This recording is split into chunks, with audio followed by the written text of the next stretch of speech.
Здравствуйте, уважаемые телезрители! В эфире передача «Первая помощь». С вами Елизавета Алексеева.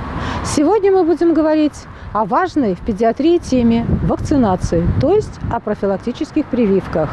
Человеку свойственно быстро забывать неприятные для него вещи. Вот и вспышки инфекционных заболеваний, уносившие тысячи, да что там тысячи, миллионы человеческих жизней, благополучно преданы забвению. По мнению обывателя, эпидемия инфекций – это пройденный этап в человеческой истории. К сожалению, нет. Инфекции имеют свойство возвращаться, и взгляд в историю подтверждает этот факт. Оспа в Стокгольме 73-74 года, дифтерия в СССР 90-99 годы, коклюш в Японии и Австралии, победное шествие кори по европейскому континенту и, конечно, Нигерия, приостановка программы иммунизации в которой стала причиной масштабной вспышки полиомиелита в Африке и в Азии, вспышки, затронувшей в том числе и нашу страну. В основе всех этих драматических событий лежало снижение активности вакцинации за счет скоропалительных политических или управленческих решений, за счет неоправданного расширения перечня медицинских противопоказаний, за счет роста отказов от прививок. Вакцинация или прививка – это введение антигенного материала с целью вызвать иммунитет к определенной болезни, который предотвратит заражение или ослабит его отрицательные последствия. В качестве антигенного материала используют вакцины. Это могут быть живые, но ослабленные штаммы микробов или вирусов, убитые микробы или вирусы, очищенный материал, например, белки микроорганизмов, и синтетические вакцины. Действенность вакцинации была впервые обнаружена народной медициной. В Англии существовала примета, что доярки, которые переболели оспой коров, в дальнейшем не болеют натуральной оспой. И после этого человечество взялось за изготовление вакцин. Ведь в конечном итоге при введении в организм антигена, то есть чужеродного вещества, иммунная система организма образует защитные вещества, антитела. Эти антитела, циркулируя в крови, защищают от заболевания.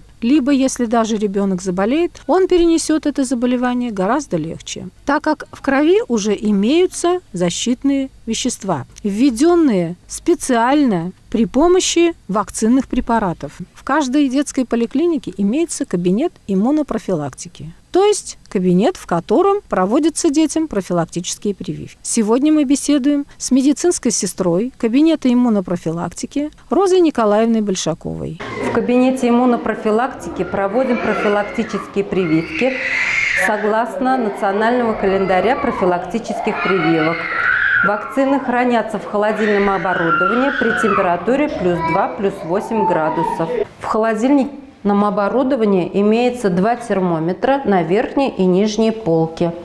На верхней полке хранятся живые вакцины, адсорбированные, к которым относятся вакцина против дифтерии, коклюша, столбняка, вакцина против дифтерии, коклюша, столбняка с гепатитом В, вакцина против антоксин дифтерийно-столбнячный с уменьшенным содержанием антител, против гепатита Б, против полиомиелита, против дифтерии, столбняка.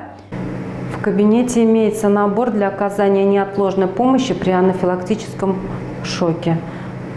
В моей практике никогда не было после проведения прививок анафилактического шока.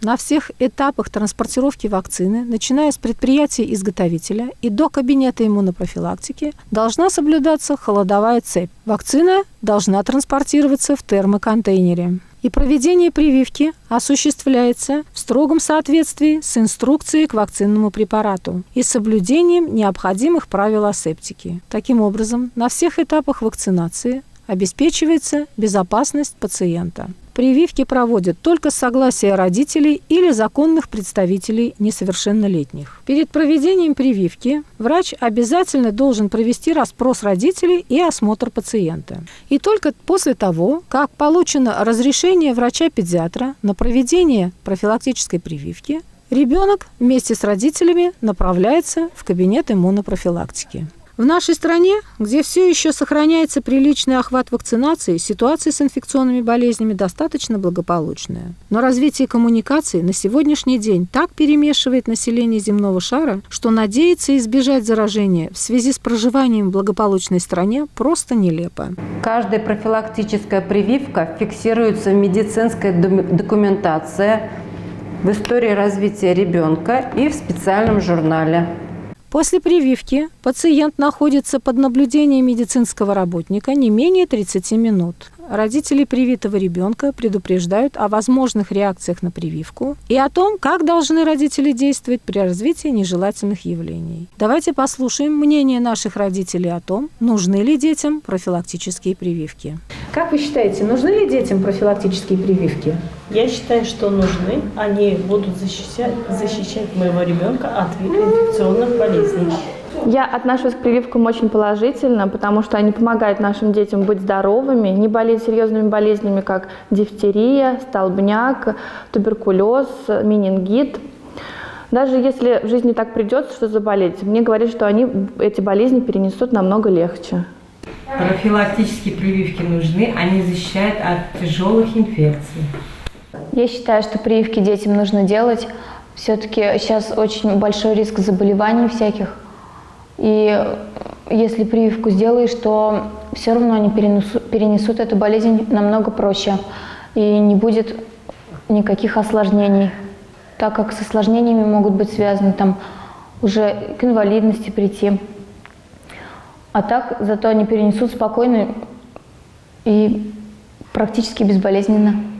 На сегодняшний день нет более эффективной меры профилактики инфекционных заболеваний, как проведение профилактических прививок. И обращаюсь к родителям: не вакцинируя детей, вы нарушаете их права. Ибо на сегодняшний день нет более действенной меры профилактики инфекционных заболеваний, как проведение профилактических прививок.